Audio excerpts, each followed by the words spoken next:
In general, when I thought about why over the last 5 years I've felt this way in terms of not wanting to move back to the US,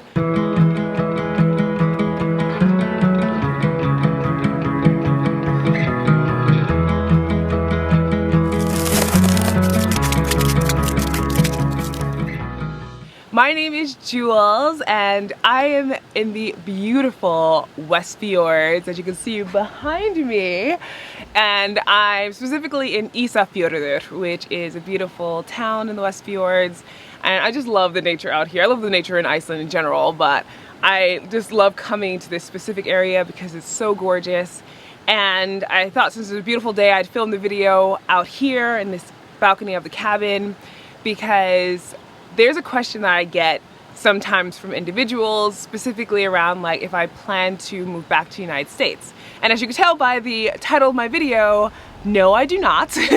I do not plan that at all. While I can't predict the future, from this standpoint in my life right now, and for the last 5 years I've been here, this is how I have felt. And based off of that feeling, that's how I think it will continue to go. And of course, it's excluding any crazy emergencies that require me to move back. That's a different story.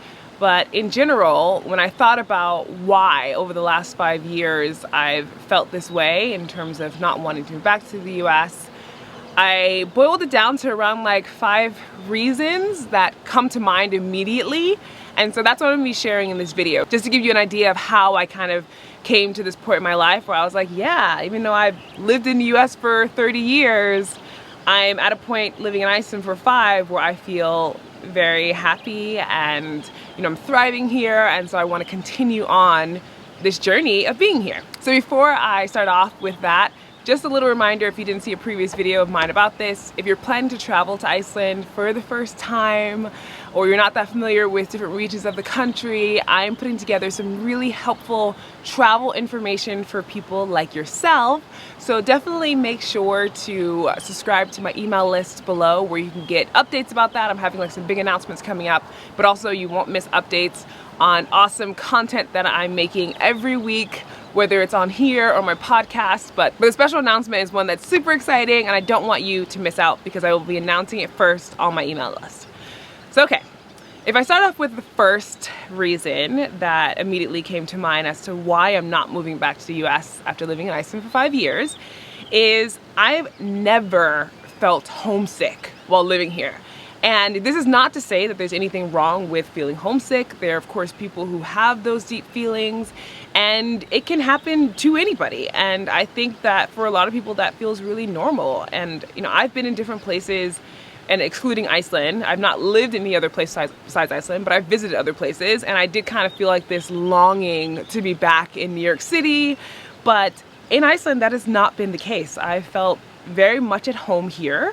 And I feel like another reason that will come up very soon in these 5 reasons that I'm talking about will help you to get an understanding as why. But I just think it's really fascinating to me that I've just always felt like, yeah, Iceland is my other home. Like, New York City is always going to be my first home because that's what helped to mold me into the person that I am. But Iceland is my other home, and I just immediately felt that after starting to live here. Number 2 is that as a Black woman, I feel very safe here in Iceland. And I'm not trying to make it seem as if there are no issues regarding race here or discrimination. I'm just talking solely from my personal experience, and I think that's always really important to share different stories, which I have been, whether it's on the audio part of my podcast or here in the video aspect of it and interviewing people, because there are many different types of experience here for sure. In regards to mine though, it has been a very positive experience, and as a woman in particular, walking down the street later in the evening, I don't feel unsafe. As a Black woman, meaning as a Black person, I have not felt like I've been getting this direct discrimination or anything like that.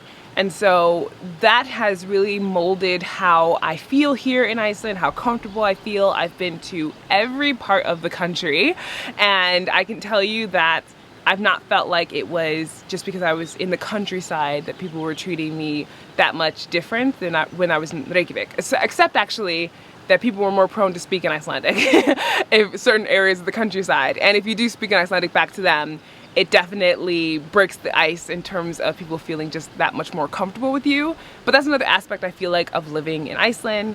And so this has for sure made it feel like Iceland is like home to me, because I'm in a fortunate situation, whereas in many parts of the United States, New York included, there have been many people who are minorities, whether it's Black, people of color, indigenous people, Latin individuals, Asian individuals, who have felt threatened, whether it's like life-threatening or just like physical harm, emotional abuse, all of that.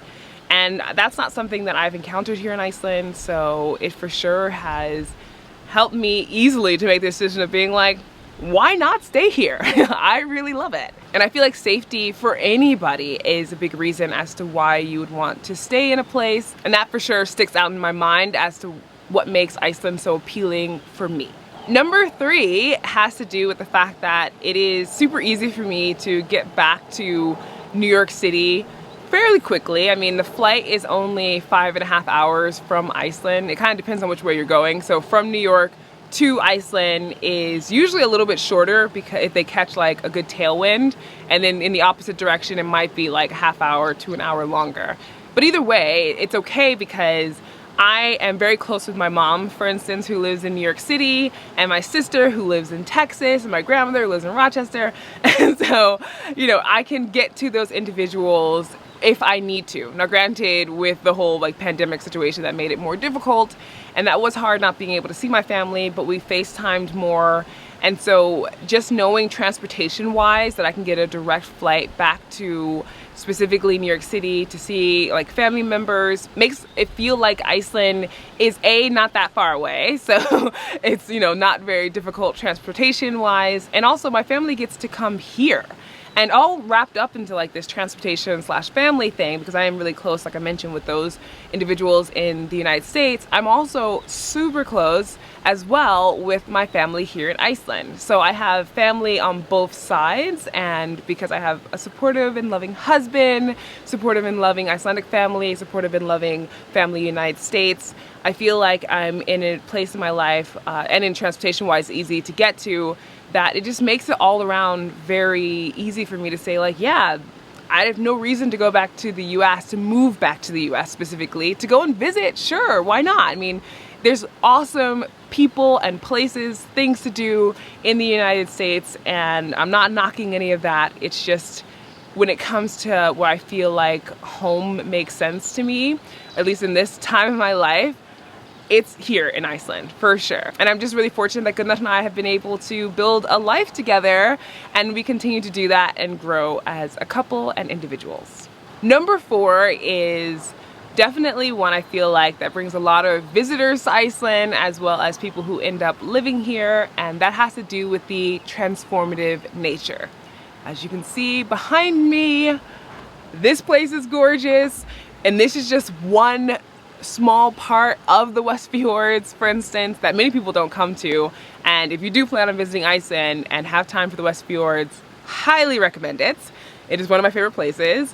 And the nature just in general in Iceland, in different areas of the country, really has helped me to get to know myself, meaning I've spent more time out in nature, reflecting on things, or even just challenging myself, hiking up a mountain, doing activities that I was not exposed to as much when I was in New York City. Just lifestyle wise, it's been totally different for me. And I feel like even on days where it could be stressful, because I can look out the window and, you know, see a beautiful mountain, or even on like my drive home, there's Asia mountain in Reykjavik that I see, or a mountain accessible to me that I can go hike, or a small forest. And yes, there are trees in Iceland. I know that people don't think that's the case, but as you can see, there are some.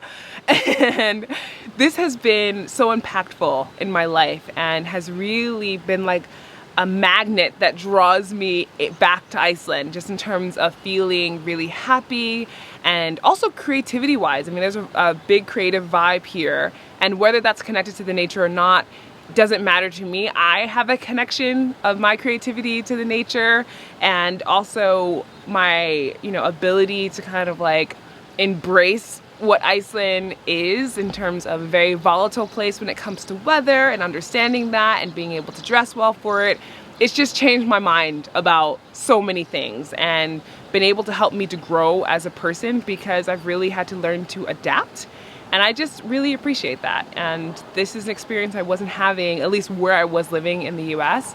And because Iceland can be so varied in such a small area, I feel like I'm getting, at least for me, the best of like nature and like a small city. I don't need to be in like a huge city to be fulfilled. So yeah, it just feels right. Basically, it just feels right. And I'm so appreciative of the beautiful untouched nature that's here. Number 5 is the standard of living in Iceland. And yes, standard of living in Iceland is high. The cost of living in Iceland is high. And yet at the same time, there's so many things that make up why the standard of living is high, even though the cost is high, that make it appealing for me to live here rather than back in the US. And I've talked about this before, but healthcare has definitely been one of them. It's highly subsidized here.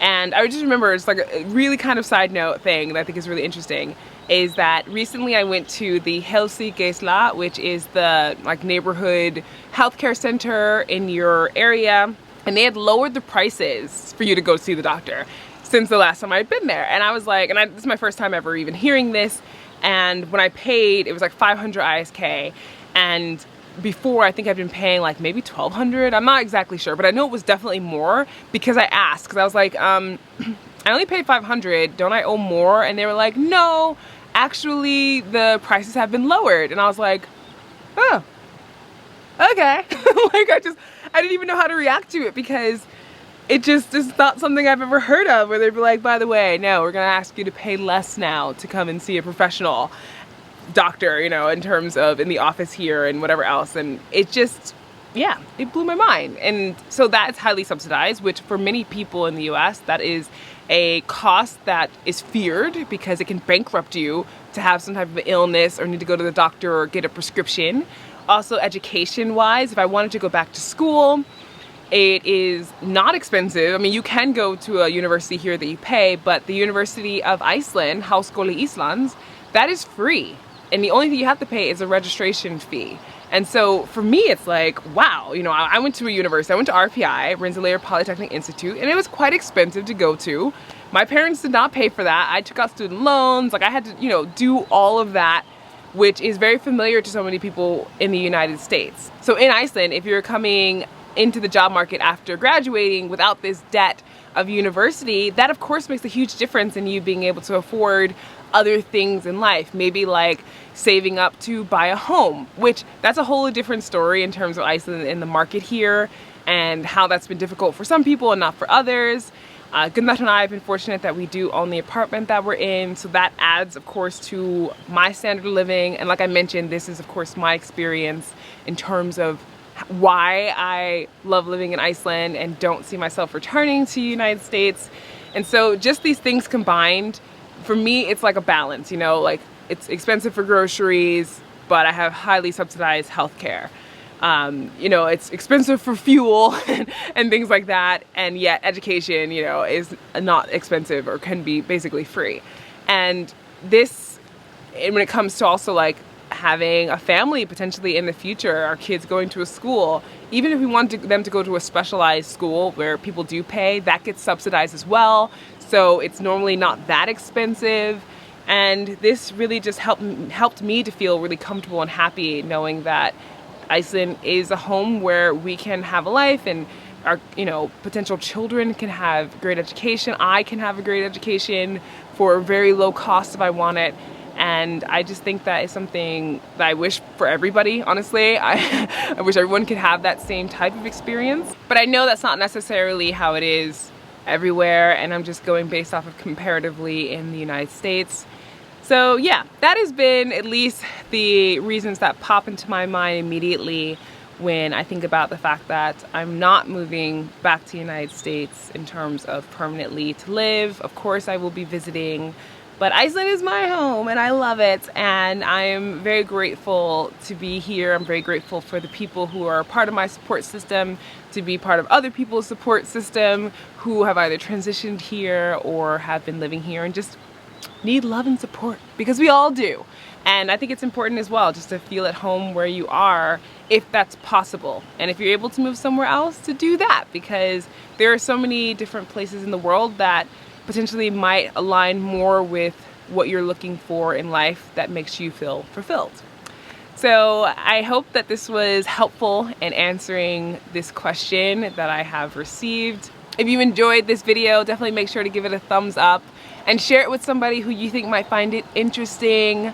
And if you are interested in hearing more videos like this perspective-wise about my life here in Iceland, and also things that are travel related, nature, history and culture, and of course Icelandic language, make sure that you subscribe and you hit that notification bell so you don't miss out on future videos.